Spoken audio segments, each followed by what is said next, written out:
નમસ્કાર અને સ્વાગત છે.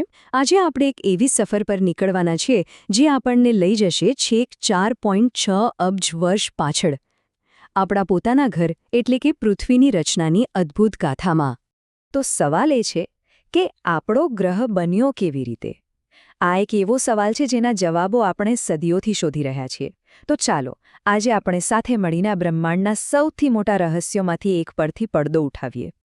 આપણી આ કહાણીની શરૂઆત કરવા માટે આપણે સમયમાં ઘણું પાછળ જવું પડશે, અબજો વર્ષ પહેલાં, જ્યારે કશું જ નહોતું સિવાય કે ગેસ અને ધૂળનું એક વિરાટ વાદળ. તો જુઓ, પૃથ્વી તો હજી બની જ નહોતી.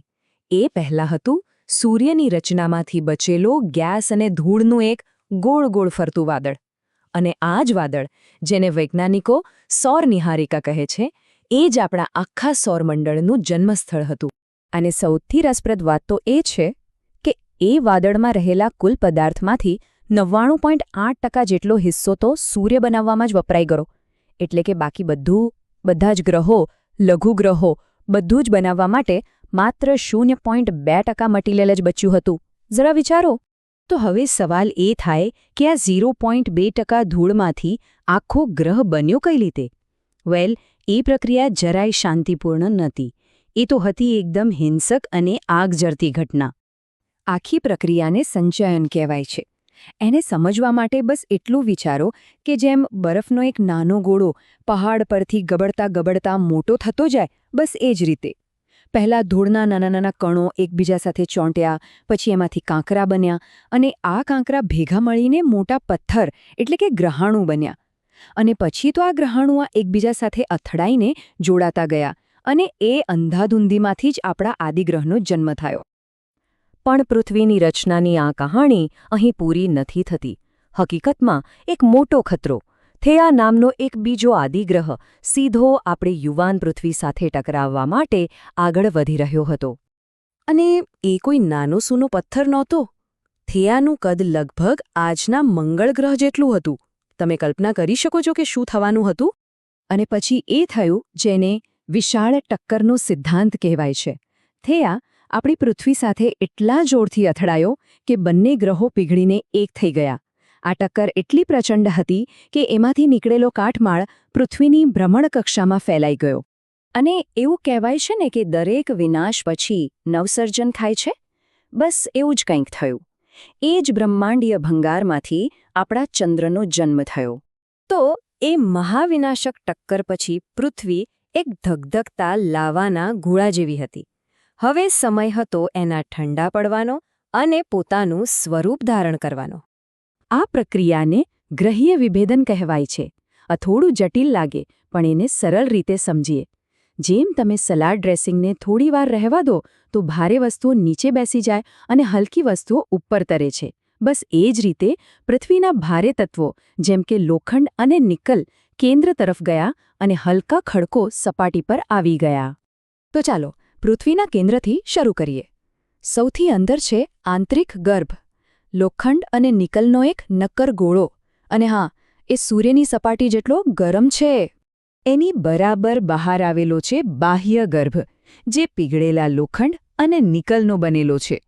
અને આ સ્તર ખૂબ જ મહત્વનું છે, કારણ કે એની ગતિ જ પૃથ્વીનું ચુંબકીય ક્ષેત્ર બનાવે છે. એક એવું રક્ષણાત્મક કવચ જે આપણને સૌર તોસાનોથી બચાવે છે.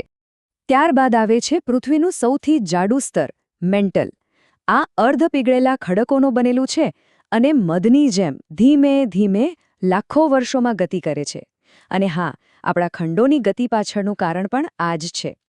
અને સૌથી ઉપર એકદમ પાતળું પડ, એ છે પોપડો. આ એ જ ખડકાળ જમીન છે જેના પર આપણા શહેરો, જંગલો અને મહાસાગરો આવેલા છે. અને રસપ્રદ વાત એ છે કે આ એકમાત્ર સ્તર છે જ્યાં આપણે પહોંચી શક્યા છીએ. તો હવે પૃથ્વીનું માળખું તો તૈયાર હતું, પણ એ હજુ પણ એક સૂકો, ઉજ્જડ ખડક જેવો ગ્રહ હતો. જીવન માટેની સૌથી જરૂરી બે વસ્તુઓ, પાણી અને વાતાવરણ, હજુ પણ ગાયબ હતી. તો પછી આટલા વિશાળ મહાસાગરોનું પાણી આવ્યું ક્યાંથી? વેલ, એના વિશે મુખ્યત્વે બે થિયરી છે.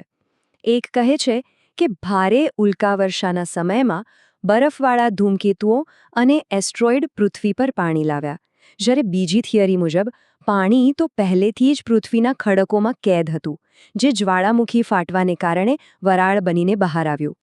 અને આ જ્વાળામુખીઓએ માત્ર પાણીની વરાળ જ નહીં, પણ કાર્બન ડાયોક્સાઇડ અને નાઇટ્રોજન જેવા બીજા ઘણા વાયુઓ પણ બહાર ફેંક્યા. અને આ બધા વાયુઓ ભેગા મળીને બન્યું પૃથ્વીનું પહેલું વાતાવરણ. આમ પૃથ્વીએ જાતે જ પોતાની રક્ષણાત્મક ચાદર બનાવી લીધી. તો હવે આપણી પાસે એક ગ્રહ છે જેના પર પાણી પણ છે અને વાતાવરણ પણ છે. હવે આપણે આ કહાણીના અંતિમ પડાવ પર પહોંચી ગયા છીએ. ચાલો જોઈએ કે આ બધી ઘટનાઓએ મળીને જીવન માટેનું મંચ કેવી રીતે તૈયાર કર્યું. આખી પ્રક્રિયાને ઝડપથી જોઈએ તો લગભગ 4.5 અબજ વર્ષ પહેલાં પૃથ્વી બની.